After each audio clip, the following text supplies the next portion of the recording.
શું છે?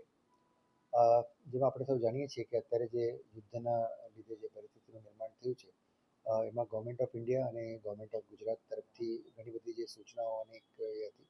આ બાબતમાં આપણે એક ડિસ્ટ્રિક્ટ ટાસ્ક ફોર્સની પણ રચના કરી છે, જેમાં જે કન્સર્ન્ડ જેટલા પણ ડિપાર્ટમેન્ટ્સ છે અને ગવર્મેન્ટ ઓફ ગુજરાત અને ગવર્મેન્ટ ઓફ ઇન્ડિયા તરફથી અમુક જે પ્રાયોરિટીઝ અને એસેન્શિયલ સર્વિસીસ જે નક્કી કરવામાં આવી છે એમને રેશનલાઇઝેશન માટે એક કમિટીની પણ નક્કી કરી છે.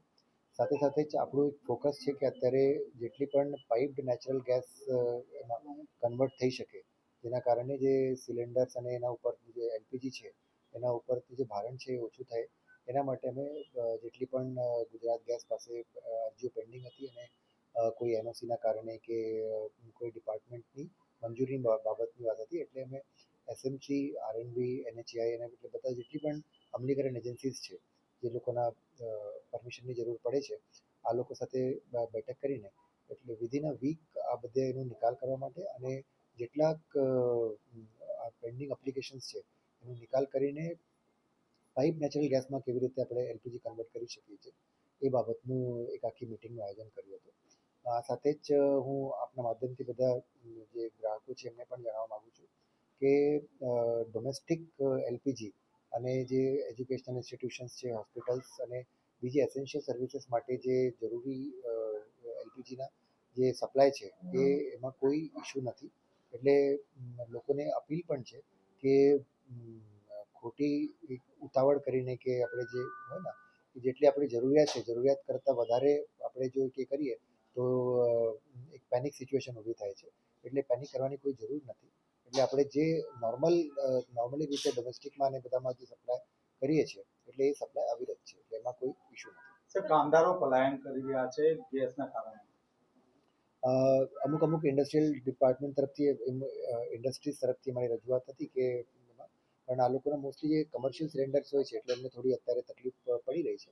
બટ અમે અમારી એક ડિસ્ટ્રિક્ટ ટીમ સાથે જે ક્રાઇટેરિયામાં આવે અને જેટલું રેશનિંગ કોટા છે એમાં જ મેક્સિમમ લોકોનો સમાવેશ કરવાનો અમે ટ્રાય કરીએ. સર, ખાસ કરીને જે કામદારો છે રાંધણ ગેસનો ગેસ નથી કે જમવાનું બનાવવું કઈ રીતે, એને લઈને પલાયન થઈ રહ્યા એટલે અમે જે રિક્વાયરમેન્ટ છે એ અને એની સાથે જે ગવર્મેન્ટ ઓફ ગુજરાતની ગાઈડલાઇન્સમાં જે ક્રાઇટેરિયા અને કોટા નક્કી કરેલા છે એ મુજબ એમને મેક્સિમમ લોકોને અમે સમાવવાનું ટ્રાય કરીએ છીએ.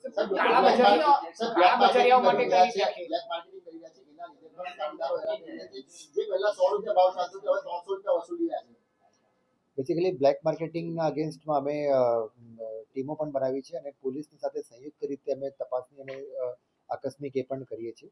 અને આજે એક હેલ્પલાઇન નંબર પણ જાહેર થયો છે, તો એમાં પણ કોઈ ફરિયાદ હોય કે આ ટાઈપની જેટલી પણ ફરિયાદો હોય એને નિપટવા માટે અને એમના ઉપર સ્ટ્રિક્ટ એક્શન લેવા માટે આજે મેં બધી ટીમને સૂચના આપી છે.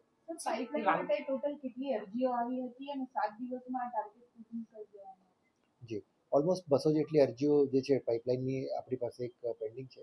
એમાં મોટાભાગના જે ઇન્ડસ્ટ્રીયલ એકમ છે, હોસ્પિટલ, એજ્યુકેશન ઇન્સ્ટિટ્યુશન, એટલે જેટલા પણ પ્રકારની અરજીઓ છે બધી અરજીનો નિકાલ જે છે અમે 7 દિવસમાં કરવાનું ટાર્ગેટ રાખ્યું છે. સર, જે કોમર્શિયલની અછત છે એવી વાત સામે આવી રહી છે. આપણી પાસે કેટલો સ્ટોક હશે અત્યારે, કેટલા દિવસનો?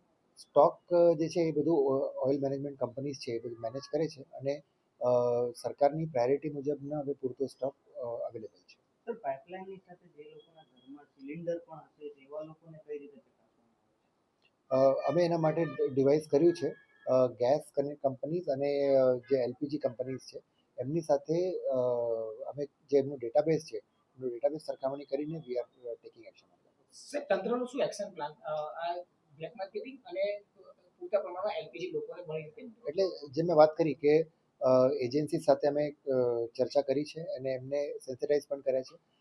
મીડિયાના માધ્યમથી લોકોને પણ સેન્સિટાઇઝ કરીએ છીએ કે કોઈ પેનિક કરવાની ખોટી જરૂર નથી. તો જેમ કે લોકો પેનિક કરે તો એમાં જે કૃત્રિમ અછત છે એ સર્જાઈ શકે, એટલા માટે લોકોને એ કરીએ છીએ કે ભાઈ જે નોર્મલ રીતે આપણે યુઝ કરીએ છીએ એલપીજીનું સિલિન્ડરનું એટલે એ રીતે જ થાય ડોમેસ્ટિક અને એમાં કોઈ ઇસ્યુ નથી. પ્લસ કોઈ જગ્યાથી કાળાબજારી કે એની કમ્પ્લેન્ટ્સ આવતી હોય તો અમે જેટલા પણ ગોડાઉન્સ છે અને બાકી જ્યાંથી પણ ફરિયાદો આવતી હોય એના માટે પોલીસની સાથે અમારી પુરવઠાની બધી ટીમો છે એ એક્ટિવ છે અને દરેક વિસ્તારમાં એ અમે સતત રેન્ડમ ચેકિંગ કરી રહ્યા છીએ. હિન્દી શોર્ટમાં